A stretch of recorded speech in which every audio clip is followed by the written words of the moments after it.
When Alex White found me, I had already lost all memories of my past. Over these 4 years, he took care of me with great attention and care. The understanding between us often felt like we were destined to be together. On my birthday, he said he wanted to surprise me, but instead he brought back a woman who looked exactly like me. He suggested that I leave, and facing the ridicule from that woman, I chose to turn around and walk away. He grabbed me and blinded me, then I felt my neck being cut open.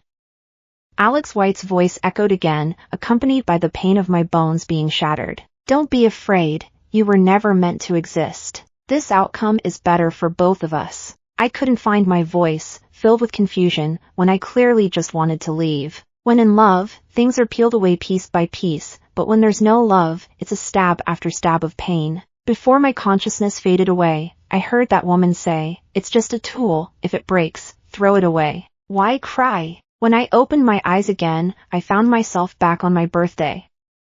Looking at the pot of boiling crayfish and then glancing back at my familiar home, a sense of tension tightened in my chest. I touched my eyes and noted that there was no sunken or sticky sensation. The skin on my neck was also unharmed. This left me feeling a bit disoriented, as if those terrifying experiences were merely a dream. It was supposed to be my birthday today. In the morning, Alex White left with his arm around my waist, saying he had a surprise for me. However, when he came back in the evening, he brought with him a woman who looked exactly like me. I was indeed surprised at first, thinking he had found a family member or perhaps my twin sister. But the first thing she said left me utterly shocked. "Emma Moore is back, so you need to leave." Hearing these words, I was stunned, my smile frozen on my face. "Alex, what do you mean by that?" Before Alex White could respond, the woman in front of me began to mock me. She implied that my task was over, that now that she was back, I was no longer needed, and that it was time for me to leave. I was eager to get an answer from Alex White, but he remained silent. In disappointment, I threw the apron at him, casually picked up my bag, and prepared to leave, but the woman blocked my way. She had a temperament similar to mine, but when we talked about leaving, it wasn't supposed to be like this. After she spoke, she shot a glance at Alex White. Just as I was still puzzled by what they meant, a pair of open scissors suddenly lunged towards my eyes. I was instantly stunned and didn't even have time to feel pain. "I'm sorry, but I can't fulfill that request." However, it was useless. A force twisted the muscles and bones in my neck, causing a crackling sound. The pain throughout my body vanished in an instant, along with my strength. As my body went completely limp, I could still feel sharp objects continuously poking at me. Just before my consciousness faded entirely, I heard a woman's voice beside me. She said, "You're just a tool, if it's broken, just throw it away." "Why are you crying, Alex White? You can't really be falling in love with her, can you?" I can never find the answer to why a man who lived with me for 4 years and claimed to love me for 8 would be so heartless. When he loved me, he slowly stripped my heart away, and when he stopped loving me, he hurt me like a knife. They disappear without a care in the world. Don't they fear the consequences of the law? The phone ringing in the living room pulled me back to reality. Seeing Alex White's name, my palms began to sweat. Deep down, I still wanted to confirm whether this was all just a dream. After taking a few deep breaths, I pressed the answer button. "Emma Moore, where are you now?" I gave the same answer. "I'm at home."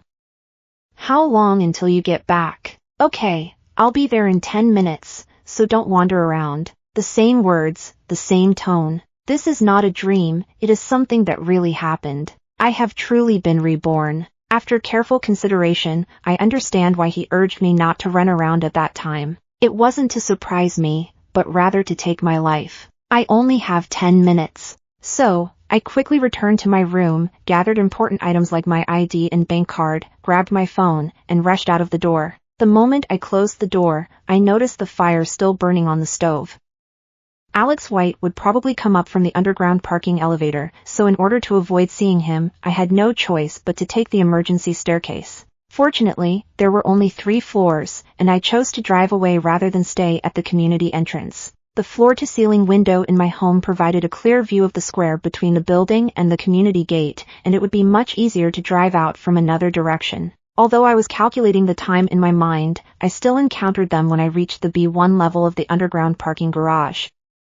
I heard their conversation from outside the door. The woman said, "Alex, I hope you don't get emotional about this. Keeping her around might pose a risk, and I don't want our relationship to be complicated by someone else, even if she's just a substitute for me. Hearing those words, I was even more shocked than when I first realized I was a stand-in. Why would keeping me around be a risk? I never intended to get entangled in this. Not hearing a response from Alex White, the woman's voice became somewhat sharp. Alex White, you don't actually like her, do you? This time, Alex White replied quickly, Emma Moore, I don't. I don't like her, I've just spent a lot of time with her. His words trailed off abruptly as they entered the elevator, but it was clear that when he said Emma Moore, he was not addressing me. So, why do she and I share the same name, or rather, the same sound? Hearing Alex White say that in person still made my heart ache, and I almost wanted to confront them. However, reason ultimately triumphed over emotion, and right now my priority had to be to escape. I drove the little car that Alex White had bought for me and quickly rushed out of the neighborhood. Just as I reached the intersection, his phone rang. I could have ignored it, but to buy myself some more time to flee, I decided to answer it. Emma Moore, where have you been? Didn't I tell you not to wander off? Alex White said, sounding a bit irritated. I tried to remain calm and replied, we're out of soy sauce at home, so I went to buy some. I was taken aback by the other person's response. You drove out? Do I need to drive just to buy soy sauce? Does this guy have a tracking system in my car? No wonder when I used to drive out shopping, he always knew exactly which mall I was at. He even said it was because he loved me so much that he could find me. Seeing that I didn't respond, Alex White's tone became a bit heavy. Emma Moore, don't make me angry. Come back now. Otherwise, his words were cut off as the neighbor shouted loudly, Alex, your kitchen is on fire. The smoke is filling my house. Hurry up and deal with it. When I left, I had been cautious and poured the oil from the pan onto the stove, also tossing a few rags next to the fire. Since it was already on fire, Alex White probably didn't have time to chase after me. After hanging up the phone, I parked my car haphazardly on the side of the road, too scared to drive any further. I considered going to the police station, but Alex White hasn't harmed me so far. Typically, the police would just issue a warning to him, which might unintentionally expose my whereabouts. I found an ATM and withdrew all the money from my account. Given that Alex White's company specializes in developing intelligence systems, I was a bit worried that my phone might be tracked. So, I bought a new phone and switched to a different SIM card. I haven't decided where to go yet, so I called for a car and checked into a hotel in a neighboring city. After a day of running around, I felt uneasy after taking a shower. Looking out the window at the street illuminated only by the moonlight made me feel a bit scared, and I found myself whispering to myself, he shouldn't come looking for me, it's over 200 kilometers away from him. To avoid being found, I chose a small hotel that doesn't require any identification, located in a rural urban fringe area. Even if he is incredibly skilled, there's no way he could find me. I shook my head, trying to comfort myself, perhaps I still hadn't emerged from the shadows of the past. As I drew the curtains to check the security of the door locks, I suddenly heard the sound of a car engine nearby. My heart raced. I recognized that sound all too well. It was identical to Alex White's car. Although I had forgotten many details of the past, my senses seemed unusually sharp. Different cars emitted distinct sounds depending on their drivers. I turned around and opened the curtain a crack, and indeed, I saw headlights illuminating the dim street. The license plate of Alex White's car was clearly visible. At that moment, I felt as if I had been thrown into a freezer, unable to move, engulfed by fear. Why did he come after me? Was there a tracker on me too? But my body had no injuries. He never loved me in the first place, so why is he still watching me so closely? Alex White has already gotten out of the car, and that woman is still following him. The bright headlights cast light on their faces, making them look like shadows emerging from the darkness. I can't tell if it's just my imagination, but it feels like they are looking up at me. I try to calm myself down and quickly take off all my jewelry and hair accessories. My hair was in disarray as I rushed outside. Fortunately, I remembered that this hotel had a back door that led to the main road in town. It was 11 p.m., and there wasn't a single car on the road. I had no idea where to hide. The hurried footsteps behind me made my heart race with anxiety. Alex White's voice echoed in the dark street, Emma Moore, don't run anymore. I've found you this time, and you're not being good. He stood about 200 meters away, watching me with a smile. Just like every time he came to pick me up, he opened his arms, waiting for me to dash into his embrace. However, this time I felt no joy like before, only despair. Suddenly, my ears perked up, and I shouted at Alex White, "Don't move. I have a few questions to ask you. Answer me, and I'll go back with you." He seemed to hesitate but ultimately agreed. "Who is the woman next to you?" I asked. "And who am I?" Alex White seemed to be thinking about how to start when Emma Moore spoke up first. "Emma Moore, I'm the surprise Alex has prepared for you. Look, we look alike. I'm your twin sister. Don't hesitate. Come back with us. Today is your birthday, and we're waiting for you to blow out the candles on your cake." As she spoke, she slowly moved forward, while I took steps back until I was in the middle of the road. Just as a beam of light shone on me, I heard a piercing screech of brakes. By the time Alex White and her companion reacted, I had already opened the car door and jumped inside. "Please, help me," I cried. "They tricked me into coming here. They want to sell me to the mountains. I beg you, take all the money I have, just help me," I pleaded desperately, hoping to seize this last chance. The man in the back seat merely glanced at Alex White and the others rushing towards us, then signaled the driver to start the car. When I saw the anxious expressions of Alex White and her companions outside the window as they struggled to catch up to the car, I realized that cold sweat had completely soaked my hair, and my body was trembling all over.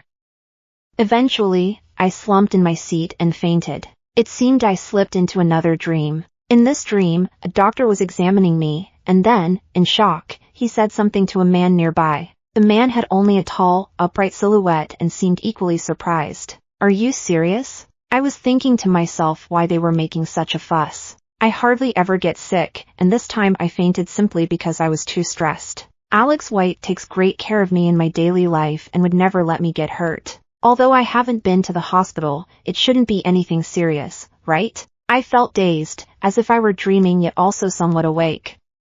When I woke up again, I found myself in an unfamiliar room. I had just gone through so much that I felt a bit disoriented. Just then, the door opened, and I was startled to see who entered. It was Michael. "How could it be you?" Michael Green, the calm president of Green Corporation and also the rival of Alex White. We have only met once at the business association, where I accidentally spilled water on his expensive suit. At that time, he looked at me with a rather unfriendly expression and immediately took off his jacket. I never expected that this time he would be the one to save me. "Michael, thank you, and I apologize for bothering you. I need to go now." Before I could finish my sentence, my legs gave way, and I fell to the ground. Michael Green looked at me and, noticing that I hadn't gotten up for a long time, unexpectedly helped me a little. "You've been unconscious for 2 days, you should eat something first." I ate slowly at the dining table, pondering whether I should ask Michael Green to take me abroad. But what excuse could I use? Just as I was thinking this, he spoke up, saying that he wanted me to meet someone later. My heart sank. Could it be that while I was unconscious, he made some kind of deal with Alex White to hand me over? I quickly said, "Michael, you can't just take Alex White's word for it. If you hand me over, it could lead to serious trouble. Instead, why don't you let me go? I can work off my debt. I'm willing to work for a lifetime if needed." Michael Green listened to me and showed a look of disdain. "If you want to completely get rid of White Corporation, you need to come with me to meet someone. Many of your questions will be answered. Of course, if you want to leave after knowing the truth, I'll help you with that as well." Once I confirmed that he didn't intend to hand me over, I followed Michael Green into a hidden laboratory. Although it's called a laboratory, it's actually quite spacious. There are many rooms inside, as well as various instruments. Michael Green took me to meet an elderly man named Professor Johnson. Professor Johnson asked me to lie down in a device that looked like an MRI machine. He told me not to worry, as it was just for a health check, and he hoped I would relax. Although others said there was no need to be afraid, I still felt a little nervous. Under Michael Green's icy stare, I closed my eyes and began to count sheep. By the time I reached the 999th sheep, the examination was finally over, and I felt all right. The professor grabbed me, both excited and astonished, but what he said left me in shock. "Michael, she really doesn't belong to humanity. How can she say that I'm not human? I have hands and feet, how could that make me less than human? Furthermore, I still have my heartbeat and body temperature." This old man seems a bit insane. Michael Green also appeared quite agitated, a rare look of excitement on his face. Teacher, are you sure you saw it clearly? You didn't misjudge, did you? I'm certain. Although she appears just like a normal person, with perfect skin pores and smoothness, there is no blood or veins in her body, which completely aligns with your previous concept. Michael, I believe your earlier ideas are actually feasible. If your notes hadn't been stolen, you wouldn't have given up on the research. Can you ask those two to pay a little more attention to me? I'm starting to feel increasingly confused. From their conversation, I've also learned a few things. Michael Green used to work on intelligent systems, and he once dreamed of creating a robot that looked almost indistinguishable from a human, aside from its internal organs. A few years ago, his design sketches and creative notes were lost. Those documents represented years of hard work, and continuing those projects would require a significant investment of time and effort.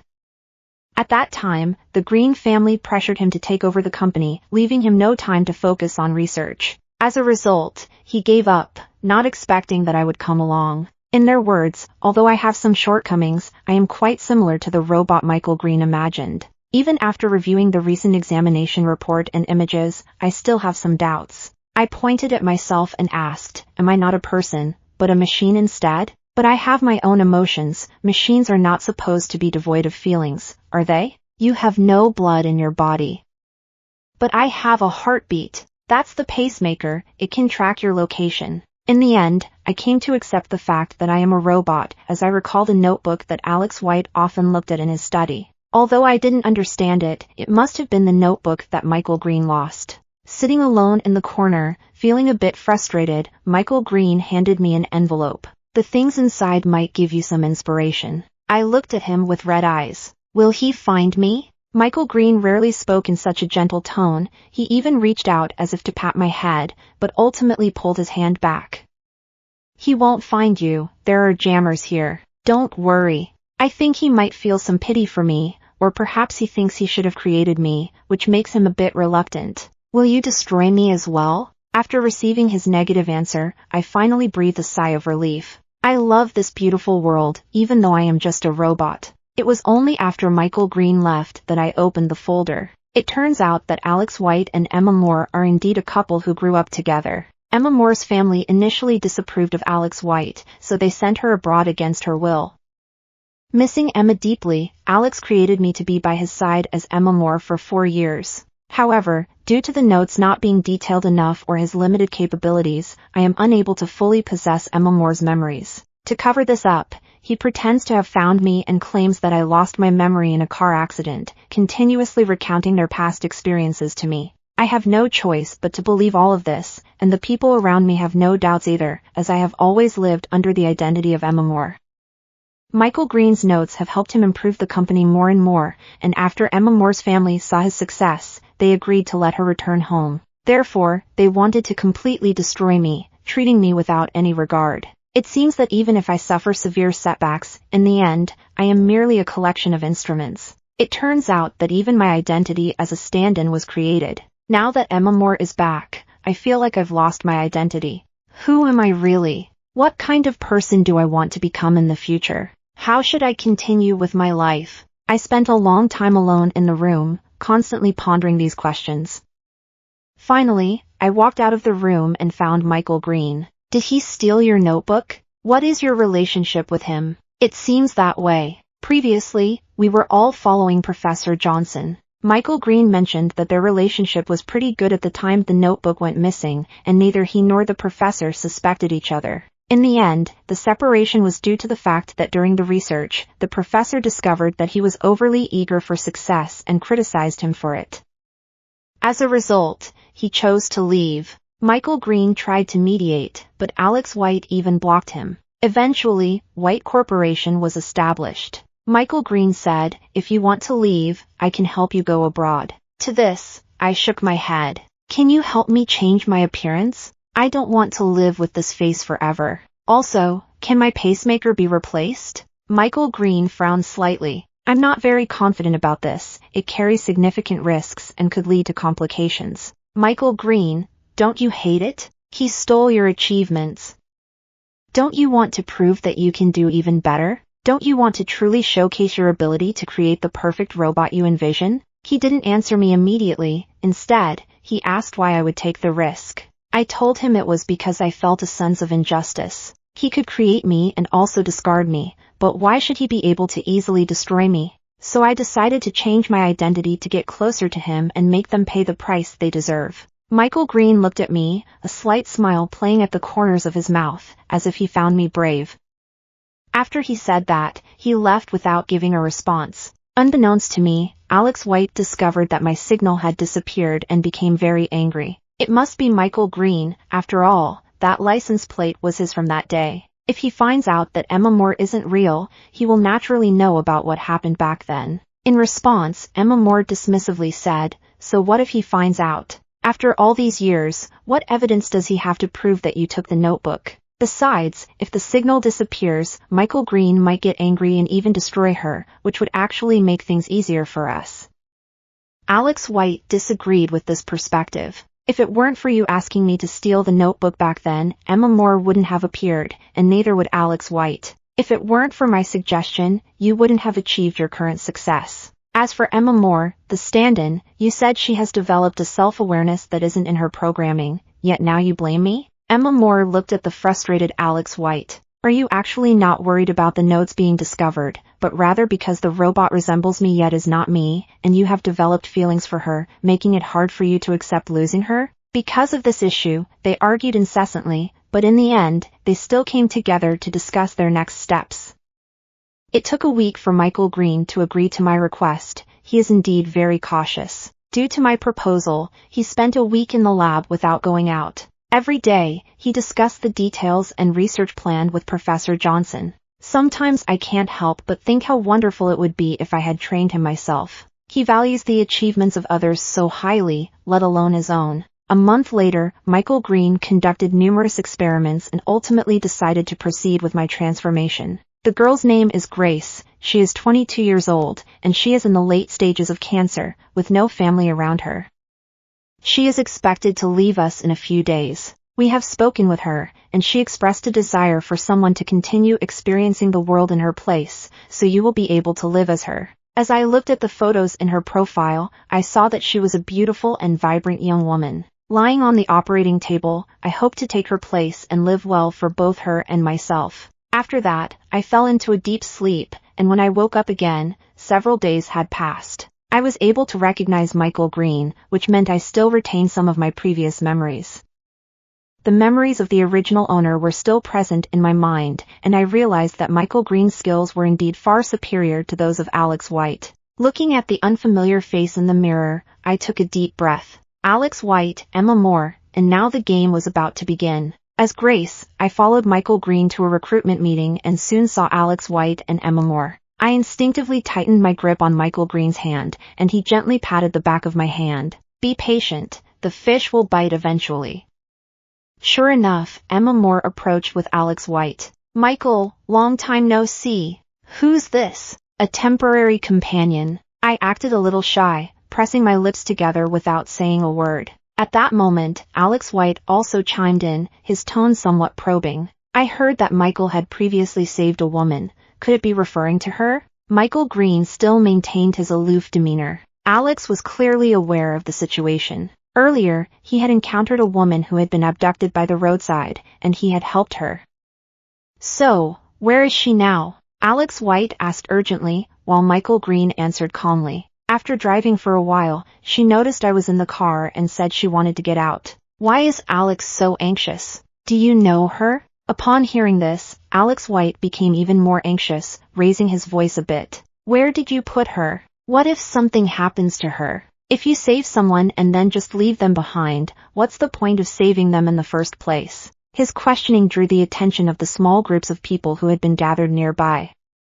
Michael Green showed a look of disdain, while Emma Moore stepped forward with a smile and said, Michael, you're still so heartless. You save someone at night and then just leave them, not even worried that the woman might get into trouble again. No wonder Alex always says he feels a coldness when he's with you. Her words cleverly explained Alex White's reaction while also taking a jab at Michael Green. Michael Green didn't care about it. After all, it was just a stranger, whether to stay or go was entirely his own choice.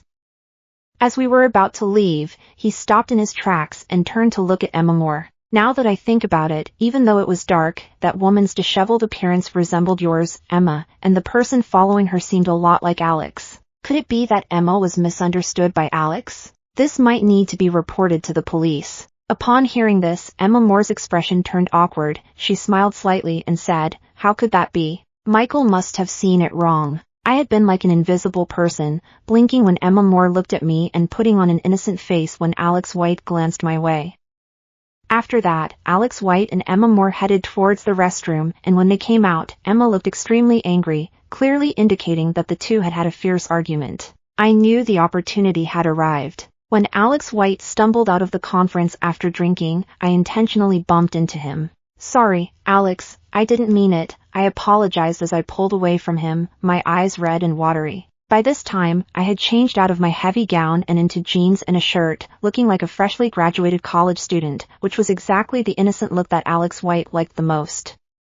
Alex White looked a bit confused. "Alex, you're drunk." "I'm Grace," I said to him. I had intentionally brought Alex White back, and when I knocked on the door, Emma Moore saw me supporting him and ended up slapping me. She's quite something. One moment she was holding on to Michael Green, and the next she was following Alex White home. Using the momentum, I pushed Alex White to the ground, which helped him regain some clarity from the drunkenness. "Emma Moore, can you stop being so suspicious? Grace was just being kind by giving me a ride back."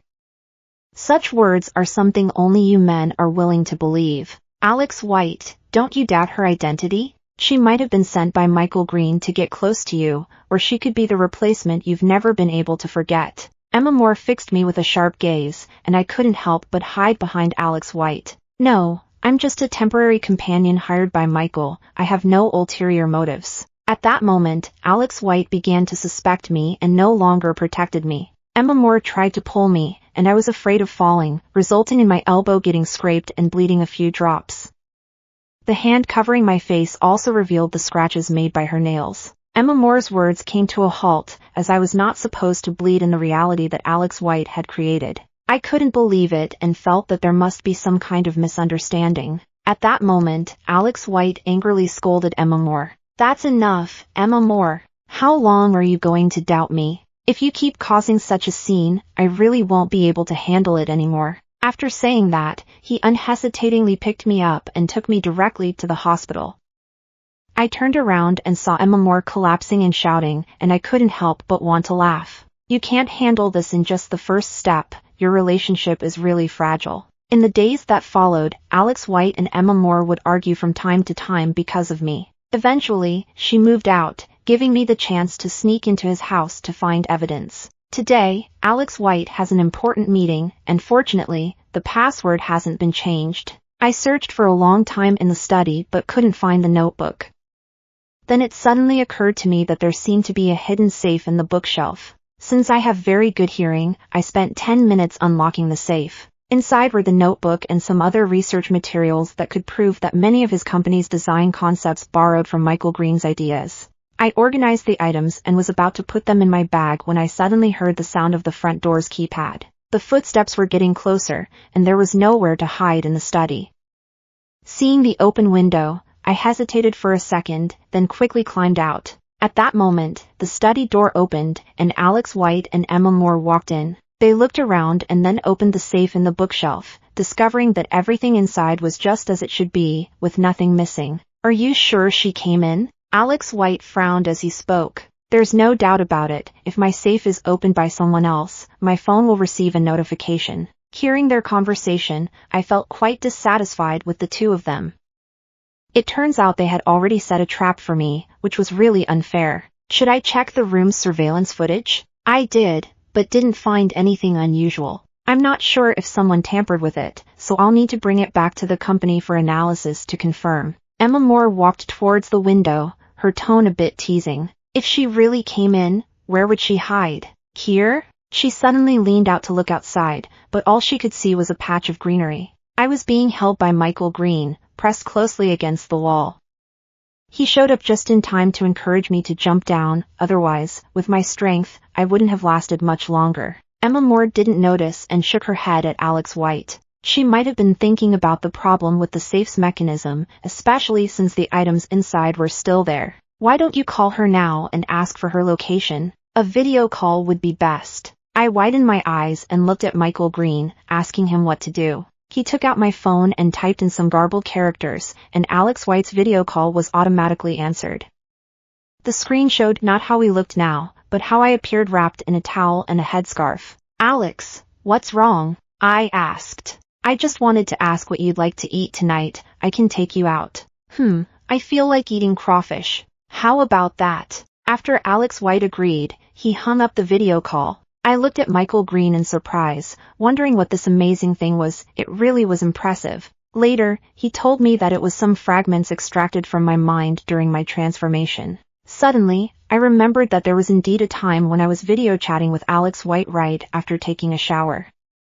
I couldn't help but marvel at how incredible technology is. However, I was currently being questioned by Michael Green. Why act on your own? Do you know how dangerous that is? I pursed my lips. Wasn't that a suitable opportunity that suddenly came up? I even texted you about it. Thankfully, you did message me, otherwise, I would have had to worry about it all over again today. I really couldn't argue with that, so I had no choice but to hand him my phone. I scanned the important documents from the safe, but I didn't have time to process my notes.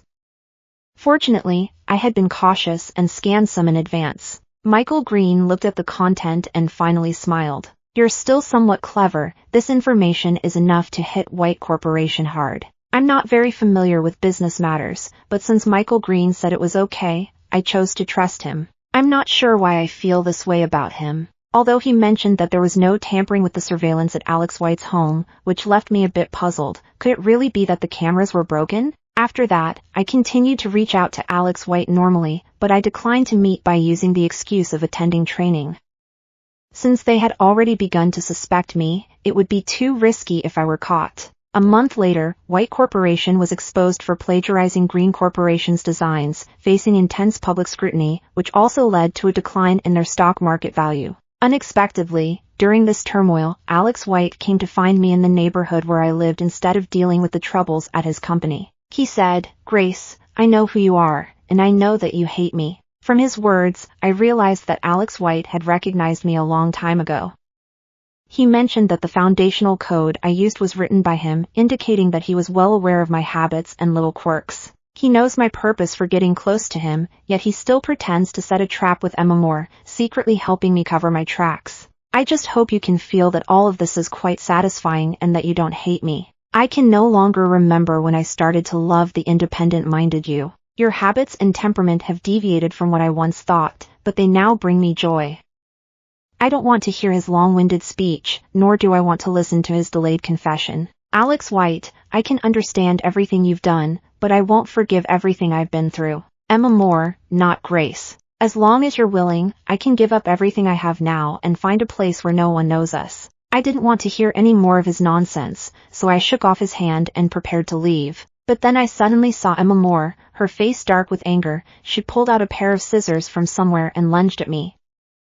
The scene was just like in my past life, leaving me momentarily stunned until someone pulled me into their arms. At that moment, a figure stepped in front of Emma Moore, and I snapped back to reality. Michael Green's voice came from above. "Why are you so foolish? Can't you hide?" Alex White was already on the ground, a pair of scissors stuck in his chest. He looked at me, murmuring something, and finally smiled before closing his eyes. Emma Moore sat on the ground, crying and laughing at the same time. She asked, "Why? You clearly loved me, so why?" She then recalled that Alex White had once said he would love her for a lifetime. She laughed and said, "If you die, then you'll belong to me alone." After saying that, she took out a pair of scissors and pointed them at her neck. Someone covered my eyes, and I couldn't see what happened next. I never expected it to end like this. Later, White Corporation was merged with Green Corporation, and Michael Green gave me a large sum of money. I would also begin to live a life of my own.